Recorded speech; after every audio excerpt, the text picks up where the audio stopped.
Hi, Kamal. How are you doing? Good, how are you? Good. So, thank you for joining us. So, Mhm. today we are going to discuss HCC, RAF scores, and corrective claim process. And you are going to go through the process that we follow. This is the part that we use mostly internal education for our employees and also for our clients who may want to get more familiar with the process. So, I'll let you run it from here. Okay. All right, let me know if you are able to see the presentation. Yes. Okay. Go ahead and put it into the slideshow. All right, does that look okay? Yep. Okay, great. So like you said, we're going to be talking about RAF score and corrected claims. So HCC stands for hierarchical condition category coding and risk adjustment factors. So this has been in existence for quite a long set of time. And HCCs are essentially used by Medicare and insurances to figure out the risk of a patient. There are sets of codes that get assigned a risk factor for a specific patient. So if a patient has no conditions versus if they have multiple conditions such as diabetes, morbid obesity, all of these are going to have a risk factor that the insurance then use to calculate how much that patient is going to cost or how often they would actually cause costs in the hospital. What we do with the RAFs and corrected claims is our care coordination team. So we have a team of nurses that goes in and conducts audits. They audit the charts, they look at all of the diagnoses and see if there is anything more specific that we could potentially add to that claim based off of the note that the doctor had already created. What we do on the revenue cycle team is we actually submit those claims as corrected after the nurse team identifies the errors. So as you can see here, over the last 3 years, we've definitely been doing this for a while now, and we keep increasing the number of audits and the number of corrected claims. So in total, there's been a lot. There's been about 37,000. But you can see that we did 5,000 corrections in 2021. We did 7,000 corrections in 2022. And at this point in 2023, we've almost reached the amount that we did in 2021. So as we continue to do these audits, we're definitely able to identify areas for improvement. I put a little blurb here about the specifics of, do you have hypertension or do you have hypertension with other issues? So it's kind of like, did you get a new car or did you get a specific type of car, like a Tesla? This explains it a little bit better. So this is capturing the risk. You can see that there's a patient here who has diabetic polyneuropathy, morbid obesity, and congestive heart failure. If you combine all of those diagnoses, you get a risk score of 0.427. However, when we look at all of the issues that the patient actually has and make sure that they're coded to the highest level of specificity, we can see that there's a couple more specific things, specifically congestive heart failure. When you add all of these together, you actually get a higher risk score of 1.325. What's important here is that the patient's diagnoses didn't change, but the coding and the documentation of it did. And this lets the insurance know that this patient is actually a higher risk than if we would have just coded it this way with diabetes, hypertension, morbid obesity. When we give in these polyneuropathies and the congestive heart failure and the BMI, it really paints a better picture of the patient's current health. This is an example of what our work would look like. So here we have all of the diagnoses. Originally, the provider had billed 6 diagnoses on the claim. But upon review, our nurses identified that F32.0 was able to be billed as well. 2 out of the 6 diagnoses had a RAF score affiliated. And in addition to the 1 new code being added, 1 of the 6 diagnoses was able to be updated. So just by looking at this one patient, we were able to make a significant change in the documentation on these patients' issues. So what does my team do? Like I said, after the nurse team goes in and actually audits this and looks at the diagnoses, we submit a corrected claim to the insurance. So this is not a real patient. This is just a test account for me. But I gave examples of if I had hypertension and kidney care or kidney disease. If you have both of these in conjunction, it actually does change the diagnosis. And so we would go ahead and recode that, and we would submit that as a corrected claim. And just by doing that, we are telling the insurance, hey, this patient has significant issues, and it's not just two separate illnesses. It's something that actually causes a higher impact. So how do we optimize this? We all work together as a team. We have a solid understanding of the HCC ownership at all levels. We make sure that the appropriate diagnosis coding is at the highest level of specificity. So again, do they have diabetes, or do they have diabetes with polyneuropathy or anything else? We want to make sure that the clinical documentation supports that. That really is the most important thing, to make sure that our notes are reflecting the accurate diagnosis for the patient. Effective data management and effective flow management. So we work all together to make sure that that goes into effect. And what does that actually mean? What does that translate to? So really, when we are reporting the correct risk score, we're improving the patient care because we're accurately reporting their issues. It leads to increased revenue and increased staff satisfaction.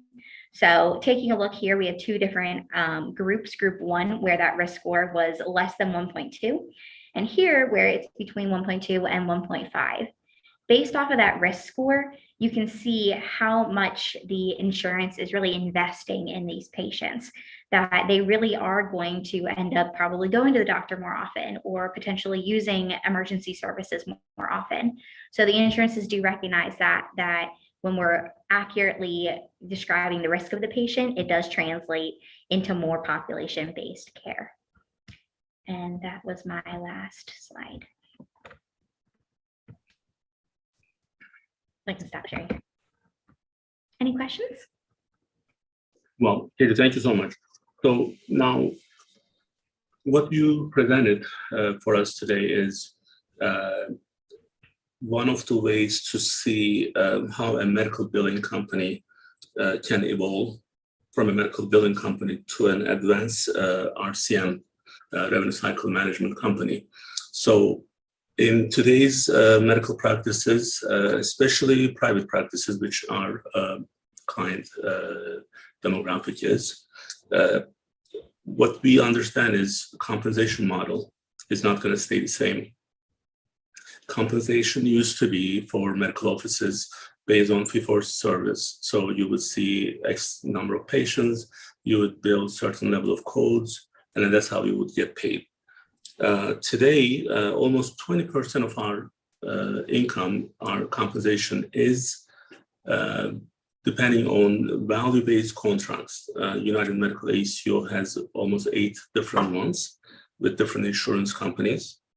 And in order for us to not to get a pay cut for our clients, we have to max out this 20% today. So what I also see in the future is the 80-20 distribution probably is going to be getting a little bit heavier on the value-based side, because now there are dual risk contracts where practices are taking risk. If there are any loss, then they will be liable. So that makes it, that emphasize the quality and value even more for the future. So that's why for us, from the medical account receivable standpoint, and from the offices who are entering charts, from the physicians who are entering initial charges, and what diagnosis we use, how we use it, when how frequently we use. This all becomes a big part of how we get paid today. So what United Medical build for our clients is, from the central office, several nurses who are on the clinical side trained to do the writing. They actually do the chart reviews, and this process started with the help of revenue cycle management side. So now we don't want to lose, we don't want our clients to lose any income for the program year. So And I believe it's working so far. So this started in late 18, early 19. One of the challenges that we all know, we all see is, for example, Medicare, their risk score follows about 2 years behind. So what we have done 2 years ago is going to reflect today. What we have done last week is not going to reflect until 2 years from now. So when you have to work in different dimensions, time-wise, then you don't actually see and you don't kind of connect these benefits right away. But the big issue, and I believe what we do as an accountable care organization, as an RCM company, we are closing that gap and then trying to maximize the income, the revenue our clients can generate. So, and your examples were very nice for our employees to understand. But also, if someone out there who has a medical private practice, some doctor with 3 other partners, and they didn't know about it, chances are they don't know about it. So then they are losing 20% today. So I also want those individuals to watch these events and understand better how they get paid. Your compensation model is changing, and that's why you have to adapt and you have to have good service companies in place to help you to maximize your compensation. So, Katie, again, thank you so much for joining us, and I'm sure we'll have you again in the next couple of months. It's always more fun when I have you guys joining, and also now I'm also learning from you guys these days, so that's even better. That makes it even more enjoyable. Thank you so much again. Thanks. Have a good day. All right, so we are gonna have Sean joining us. So Sean, you are actually part of this corrective claim process, but you are from almost every different angle of where it starts and what we do in the case conferences, and then you have a first-hand experience how this is affecting our clients, right? Yeah, definitely. As we're doing these case conference reviews, we're trying to paint the most accurate picture of our patient in real time, and obviously, as you know, it's kind of challenging to try to keep everything up to date, as immediate as possible. But part of what we do is to try to get the most accurate picture. And the way we do that is kind of breaking down, analyzing, reviewing their charts, making sure the proper diagnosis codes are added and that they're being captured in the fullest, most accurate picture possible. And as you're saying on the back end, then that's going to paint the picture for the outcome revenue-wise when you have the accurate risk score and how it's going to relate with our insurance companies. And it is a tedious process, but it's definitely a necessary one. If you want to have it's loss can be pretty big, right? Yeah, definitely. So no, this was good, and Katie did a really good job covering these.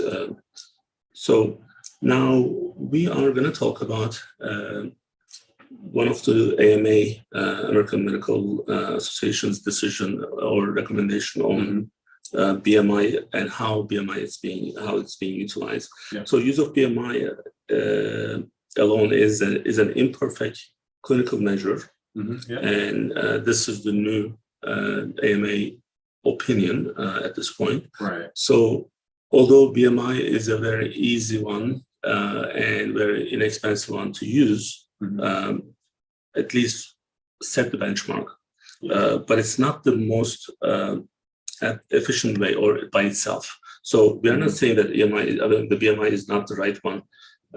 We are saying that by itself is not the most accurate. As a standalone, correct. Right. Yeah, so this is kind of piggybacking on what we were talking about right there with Katie and her presentation about the accurate risk score. And as you know, BMI is that height to weight ratio, and pretty quick, easily calculated. Automatically goes in our software for us.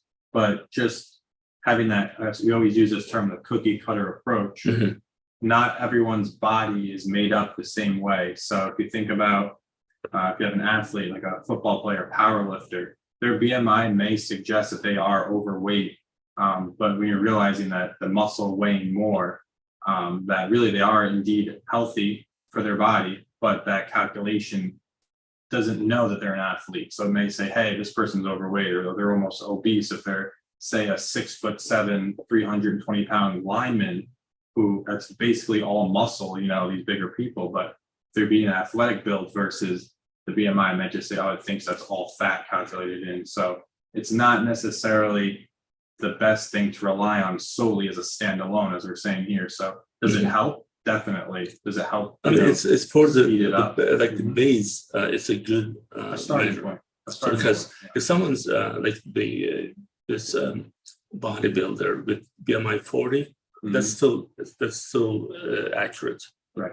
So, but you are maybe talking about someone BMI with those bodybuilder, maybe they're 29, 30. Yeah, so it doesn't know their like lifestyle. right now, for example, and I'll just make this a little bit personal. So I added maybe 20, 25 pounds in the last 2.5 years. So without losing any, by just working out, keeping my weight, I can slim down, but then my weight will be same. So then my BMI won't change. So Correct. Hopefully this will motivate me to do that. So, but that will, right? So that really won't apply to those people. But there is this BMI between 30 and 35 these days, especially when you look at where the fat actually is, like how the body shape is, where they're holding it, what their gender is. So like female versus male, there's a difference. And then their ethnicity. It's like there's a new, and actually maybe it's new to me, but I was at the bariatric conference with MBAs this past week with Dr. Erkan, and we have seen there's a new BMI, I believe is ratio for Asians. So I didn't know that. Yeah, this is new. So that means it's not for everyone at the same level. Yeah. Again, we don't want to take away the this is still the right way to start and have set the baseline. Yeah. So, but then how, if someone is from obese, if they have obesity versus if they have morbid obesity, that's not going to be just solely on BMI. So we actually practice that a little bit on those patients with 35 to 39 BMI, if they have one of those 4 diseases, like comorbidities, illnesses, for those who are watching and not familiar with the clinical term. So those patients who may have cardiac disease, hypertension, diabetes, and sleep apnea, they would still qualify. I say qualify for bariatric surgery, but they would be diagnosed as morbidly obese. So someone whose BMI is 37 and they don't have any of these, they would be under labeled or diagnosed as obesity. But if they have sleep apnea, then it would be a morbidly obese diagnosis that would be used. Correct. So this is important because this is going to help our maybe medical professionals to better understand. Okay, so if I see a patient, I'm not just going to go by the BMI, but I'm going to actually examine them a little bit better. I would check the lab work. I would check the other measure that's available to me, so that I can actually make that decision. Like for example, Sean, like what happens in our bariatric program, we do start with the home sleep test for sleep apnea. So, but what we see in the primary care setting only, if the patient is not going to go for bariatric surgery, they may not want to do that, as most of the time the obesity is not being treated until patient starts complaining about it. Yeah, once they see other side effects. Yeah, so until the obesity leads to something else now not working, or getting pain or some other complication, then it's like, oh, well, let's see, what's that comorbidity? Oh, common ground. The obesity is kind of a contributing factor to all these other issues. So I see what you're saying there. And that does, as you're saying, with the BMI impact, where somebody who may have, at least in the example I was using, where overweight, that's a different category as opposed to that threshold between obese and morbidly obese. That's a different threshold BMI wise. Whereas somebody who's healthy weight versus overweight, then you'll see dive into their lifestyle. Oh, they work out a lot. They have more muscle mass, as opposed to somebody who's on the fringe of morbidly obese versus just obesity.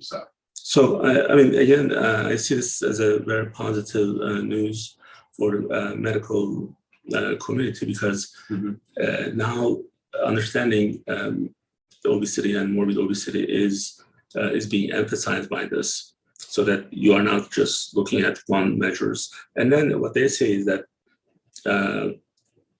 to actually like the other thing, that understanding the eating disorder, for example, like patients may be on the obesity side, but they're not morbidly obese, but they're eating disorder. So like many people understand eating disorder as like anyone who's morbidly obese, they think that they have eating disorder. That's not the case. Eating disorder is motivated with different reasons, and it's a contributor to the morbid obesity, but it's not the reason for morbid obesity. Someone may be trying to harm them by eating too much, just like the other way of anorexia. Someone have eating disorder by bulimia, right? So like what Princess Diana had. So they will throw up every meal that they have. That's also eating disorder. So the eating disorder is also an important factor here, and then that's why they are saying that we need to take this education to even earlier level of our life with these school nurses, coaches, trainers, teachers, so that they can actually observe abnormal eating behaviors, dieting, and weight restrictive behaviors in children. So that's the only way that we can actually get more information or better information. So that's one of the best way to actually start better understanding this utilization of nutritionists. United Medical ACO has 4 nutritionists. We utilize them for both for our diabetes program and also for our bariatric program. And when people feel like they're challenged, they can easily go to these one of these professions and get better help. So that's one of those things that we want to make sure that we cover for everyone. Yeah, definitely. Especially, I think it's beneficial to people who really want to try a new diet and something that they heard about in the workplace or they read online and they're unsure of the best way. Because I know a lot of people, I even heard experiences back where they'll try like a new diet, like a keto diet, for example, and sometimes they may overlook where they used to be getting certain nutrients that now when they start this specific diet, they're no longer getting that. And without taking like a supplement or maybe like a pill or something, certain diets can impact the body in a negative way where all of a sudden you're not getting this mineral or nutrient you're used to getting. So even just consulting with dietitians, nutritionists on that aspect, or even if you have a certain goal, whether you are at a healthy weight and want to get to, I'm training for this type of triathlon or something, I want to know what's the best diet regimen to put myself on. There's other benefits. It's not just, if you have an eating disorder, you should go see them, but there's other people who can also benefit from seeing our dietitians, nutritionists in that sense. Absolutely. So now we have other topics that we're gonna bring up. We do. So let's see. We have an array of couple random ones do relate to our economy, the U.S., what's going on there, our government, some policies going on. Also some headlines specific to the state of Delaware, actually just recently coming out, impacting Sussex County down there. So we do have an array, but we will kind of get to those one by one. So I'm not sure where you're going to start, but you can dive in wherever. So, well, the timing of me starting the video is a little bit late. I apologize for that, but we'll get better. So here's what I would like to say. We live in a very interesting time. So as I was thinking that we were becoming more and more liberal society-wise, how things are being forced on us. And I think maybe it started with Leah Thomas from UPenn. So then like being forced to not accept but celebrate and participate, right? So from that to like all of a sudden we got hit by, at least from my personal side, maybe you may not agree on this one, we get hit by the Supreme Court decision on affirmative action. So, in my opinion, and I'm a business owner, people have to really watch this with common sense. I don't want people to just take one thing and then just not listen to the rest of it. But what I believe, we are all racist. But in this way, so the whites are racist, the blacks are racist, Asians are racist, Jews are racist, and the royal family is the most racist. Racist in a way that it's not racist against one to the other, just one specific one. Like it's not like racist to blacks only or racist to Asians only. We are all racist in our own societies. So Asians are very racist. So Asian parents wouldn't want to have white, like if their daughters to get married with a white guy, or the Jewish family wouldn't want to have a Muslim bride. So then the black family doesn't want to have a white bride. So that becomes a big issue. We all know this. Now, people don't talk about this, but when you look at it, every society, every background, every ethnicity, like all these have its own norms to be racist. Now, that's given, right? So that's given in a way that that's part of who we are, today's society, or in the past or in the future. But what we have to do is the right thing for. This is where I become more Democrat. So if the social issues were not a problem for me, so I would be a hardcore Republican. So please don't kick me out of any of my finance committees if they are watching it from the Democrat side. But the social issues are extremely important. And this is where I believe we still have to worry about certain things. Now, what is affirmative action? This is something started in 1965. And then Harvard and University of North Carolina, they were the first ones from the college's standpoint. They adopted this in 1978. But then there's a case brought by Edward Bloom, conservative activist. And now Supreme Court made the decision. This has been an ongoing case, but no one was expecting this outcome, most likely. So now, what is the problem here, right? So, and who actually really benefits from it? I think with the positive, this is like a positive discrimination, right? It's almost so. It's necessary. Like I've been kind of debating myself, like. Like, is this the right way, the wrong way, why? But there's a lot of background on this. This is not just something happened today or 10 years ago. This is a long history of what has been happening, and this is a way of repairing what has been happening. Not everyone is born with same means. We don't have the same privileges. We start ahead of the game in some cases, and then we are way behind in some of the cases. Environment makes us less educated in some cases. If you are in the east side of the Wilmington train station and live in that neighborhood, chances are your kids will be in jail by age 15. But same town on the west side, 2 miles from the city limits, you have one of the best private schools in the United States. And those kids won't be in jail by the age 15. So they don't start at the same level. They are not, they don't have the same equal rights. There are privileges that comes with. And I think for society to be, in my opinion, more peaceful and more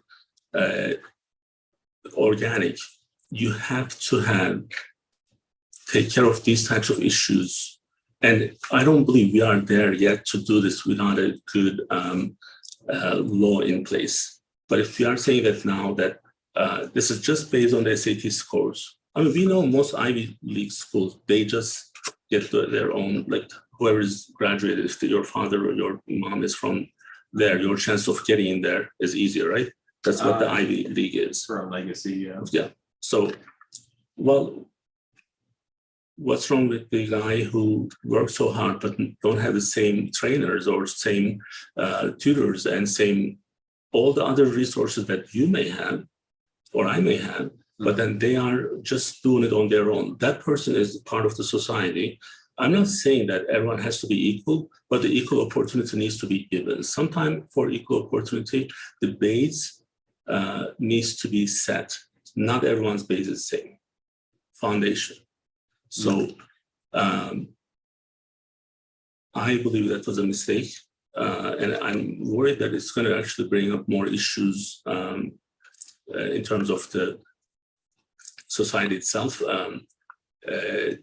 And I do believe also that maybe institutions like the universities can actually handle this maybe without the law being there. But now that's becoming illegal, so that's the problem. So now there almost be the right that's being given is now taken away. So we don't also trust the institution anymore. Mm-hmm. So I know you may be a little bit different on this, but go ahead. Yeah. So I mean, my take on that.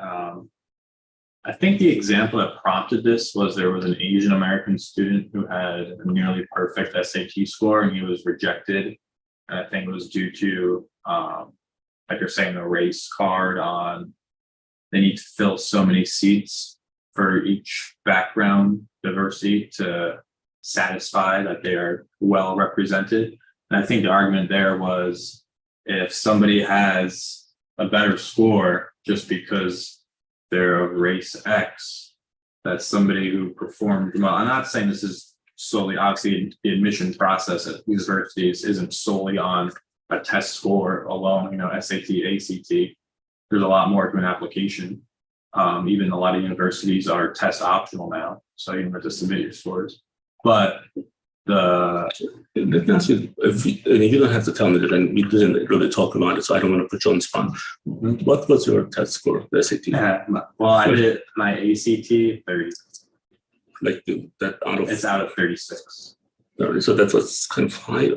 Like, give me from the 1500 one. That's is it 1600 the best score? I think, yeah. So they moved from like a 3-part to a 2-part. I think right around when I was.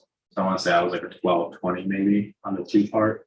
Oh, 20. Okay. So, yeah. I mean, it's high, but not high enough. It's above average, but it's not like a real mark. I can tell you, I would hire, I would still hire you if there was someone who has full, like the full SAT score, perfect SAT score. I would still hire you over that person if the only criteria is that person was that person's test score. I would not, because the personality is important, right? So what you bring to the table is important. How you interact with the others is important. How you understand the business is important. So if I look at it from the employer standpoint, so the test score, that Asian guy, I don't know who he is, but just because he has the best test score doesn't mean that he's going to be the best for that spot.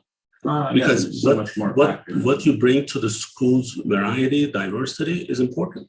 Mm-hmm. Like if you look at our leadership at United Medical, there are 6 of us, I believe, including myself, all different individuals.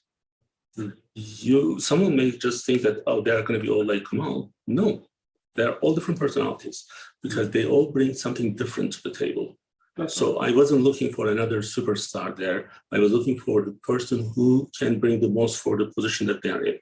Mm-hmm. So that's why I don't believe the SAT can be the only score. Yeah, it's not a standalone. But also, like what schools are doing for us, like universities are doing for us, even the other schools, high schools and middle schools, elementary, these institutions, they prepare us for the real world. Mm-hmm. So if I'm in a pre-selected, isolated group of people that I have to go to school with, then how am I prepare for life anyway? Yeah. So now, if there's 0 Black kids in your school, how are you going to work in the real life scenarios? How are you going to adapt to that? The school's supposed to be bringing all these different backgrounds, different diversity, having good diversity, bringing different ethnicities into one proportionately. I'm not saying that Harvard needs to be 70% Black or 80% Asian, but it needs to reflect the society. Now, if I'm not mistaken, and we can fact check this later on, even for white kids, where they are coming from, they benefit from the affirmative action, because with the same conditions, same scores, someone from Nebraska versus someone from Philadelphia, the Nebraska guy has a higher chance of getting into one of these schools because they want that background to be reflected in their school, versus the person in Philly, they may have another 20 others that may be already done there. So even, the Caucasians are benefiting from it. So, I mean, yes, it needs to be looked into it carefully, but at the same time, the social peace is important, being peaceful in society. Like, this is why welfare is important. I'm not saying that people should be on welfare regardless, or it shouldn't be encouraged.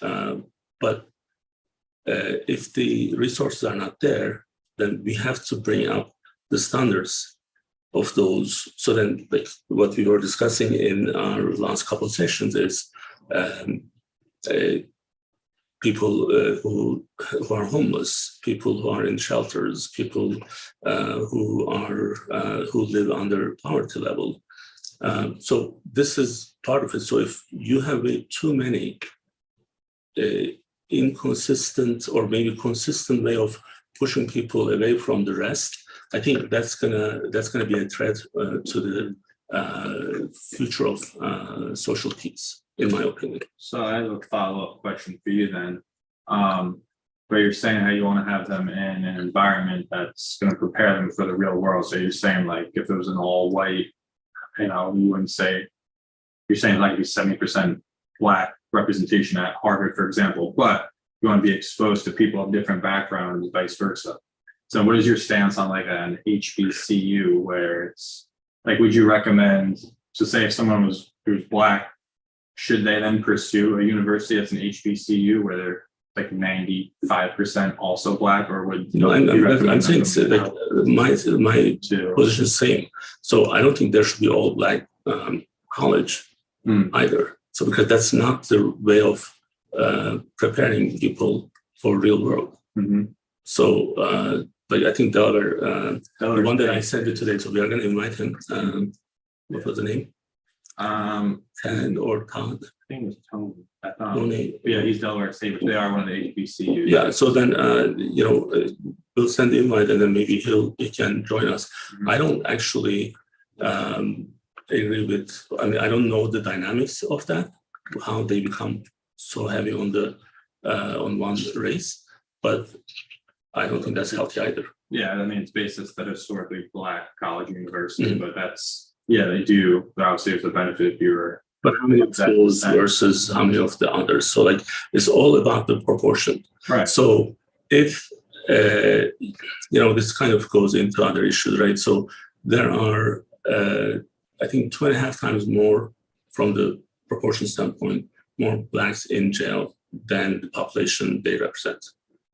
So chance of someone going to jail is almost 3 times.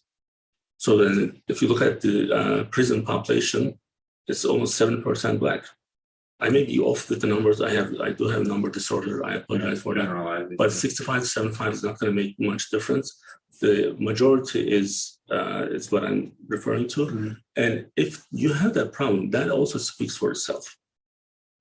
So, like, because of my own background, when I am in certain situations, I don't feel comfortable just coming out and saying who I am to some people. I'm talking about like, so if I'm in a place where I feel like, well, okay, so the shooting range, how racist they were towards me, it's consistent. So just because from my name, they associate me for Middle East. And then they tried to tell me that this is United States. Well, I pay 50 times more taxes than that lady who insulted me, and she'll never pay what I paid in her lifetime. But she sees herself entitled for what she was telling us, and you were a witness that day, right? So that is, that's still happening. If I feel at this level, this way, just think about some minority kid, age 12, 13, 14, what they go through. Now, either in Obama's or Bill Clinton's book, one of them, and I have to go back and check at some point, but I think it was Clinton's book, where what he talks about is, when he was teaching, you see that by the time they are third, fourth, fifth grade, the Black kids, they lose their hope. And then he was saying that I can tell from their eye, okay, that they lose hope because their environment is not promising. And environment is created by us, by everyone, not just them. So that's why our government has to do the right thing. This is where I believe Republicans can pick up a little bit more and understand the society. Again, like we always talk about, like this is that fine line. You cannot have those issues and then just worry about the financial part of everything, because there is that social justice, social peacefulness is important. So what's happening in France these days, right? That one kid, one 17-year-old was killed. Now the entire country is burning. Why? Because they don't believe that that's right. That's the right justice. Mm-hmm. So I don't want to lose the focus on this affirmative action. On one hand, I was like a little bit not happy, but kind of like it was a balanced feeling of, okay, maybe it's not really so crazy liberal that we are going, because I think on the trans issues, we are out of control. So because the kids are getting hormone therapy is horrible, and the law is trying to protect those individuals is so evil. And I thought that's the direction that we were going. And then this was kind of like a reminder from 1965. Mm-hmm. So there has to be a better balance. There has to be a better understanding of what society probably wants. And then there's a more middle ground for all this. It doesn't have to be one extreme, but it has to be reflecting what our society has today. Like you and I, we are in this organization. We may have difference in opinions, but we are able to work together for the same goal. Mm-hmm. So, it doesn't have to be that way, right? Yeah. If we don't create this environment, if United Medical doesn't provide this, where we have so many employees from so many different backgrounds, men and women in this office, we have more female than male employees, I believe. In our leadership, it's 50-50, 3 female and 3 male. So we reflect, and sometimes positive discrimination, positive, what's the other form of discrimination that I'm lacking now? The positive, selective. But affirmative action is positive discrimination. Yeah, but we have positive discrimination against women because I want that to be taken care of. At least that's my contribution to the society. Mm-hmm. So if my company, not only just for the entry level, not only just for the mid-level, if I'm at the leadership, I'm at 50-50, that's a good way to look at everything else in other organizations. Mm-hmm. There has to be a more reasonable approach from the government standpoint. Hopefully, this won't go out of control, but that's where we are on that issue. All right. So what else would you like to cover? So I know we spent a little bit more time, but because this all came at the last minute, so. Yeah. Well, I don't know if you want to hit on the Delaware, the Sussex County ruling, or we also have the Supreme Court, the ruling on canceling that student loan relief that Biden was pushing for. The decision that had to be made by the end of June, so they had that released just recently, and that's basically saying that I think it was up to, it was like $10,000 for everyone that had debt, and then it could be up to $20,000 if you're on like Pell Grants. But that was then shot down by the Supreme Court, so there's no student loan forgiveness. But in the article, they said that he would be pushing for a similar, I guess, bill or approach to still try to get that relief of some sort. But I know the one part of the article said that's going to draw away because that was kind of his driving force for the younger voters. So that's the bulk of who has the majority of student debt. Obviously, there's those in grad programs and doctorates, but as you keep paying off as you get older, so the people that have the highest amount are younger. Now, there's also something happening in Delaware. So you and I, we tried to reach out to the Delaware Democrats, and we were not successful. So here's what happened. So when we want to invite someone to the show, did I say Democrats? That's the Republicans. So when we reach out to someone on the Democrat side, we get a response right away. Now, I don't send those emails. Sean usually initiates those, and they don't know that that's coming from me directly. They don't know him, but they respond right away. Almost no exception. So, well, the Republican in this state is a different story. So you and I, we were talking about it, and I thought they were just being so ineffective, inefficient, just so that because they can win. But then this news with the 1.4 billion bond bill and how they're able to actually lock that, at least for the time being, that was kind of surprising. If they have that kind of power, why would they not want to be more visible and more responsive when they are receiving invitations for these types of shows? We had from every level, from the state officials up to the governor, we hosted them here. So you would think that this would be a good place for them to be more visible, but now they are able to block this and then create a little, local government crisis. But they're not actually representing their voters in an efficient way. So it's kind of surprising that that's still happening. Well, now we have some more names, at least to reference in the article, so we'll be reaching out again.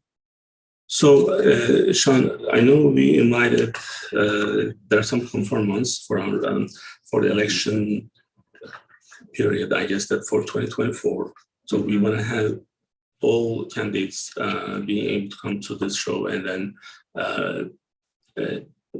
address issues, and we want to be able to ask them questions. So the confirmed ones on 7/14 is the first one. So I believe it's 7/21 was Colleen Davis, the treasurer. And she's running for the treasurer. Yeah, Okay. so she's current state treasurer right now. And then you also had August 4th was Matt Myers. Matt Myers, yep. And then a little bit later in August, we also had running for state insurance commissioner, Coyote Abdullah, I believe his name is. Yeah. And then there's still a couple other that are pending. They're looking for confirmation. So another end of July date, beginning of August, you do still have those two slots. Where I think Davis is going to run for the. I think she's going to challenge Sarah, right? I may be wrong, but I'm just going to double check right now.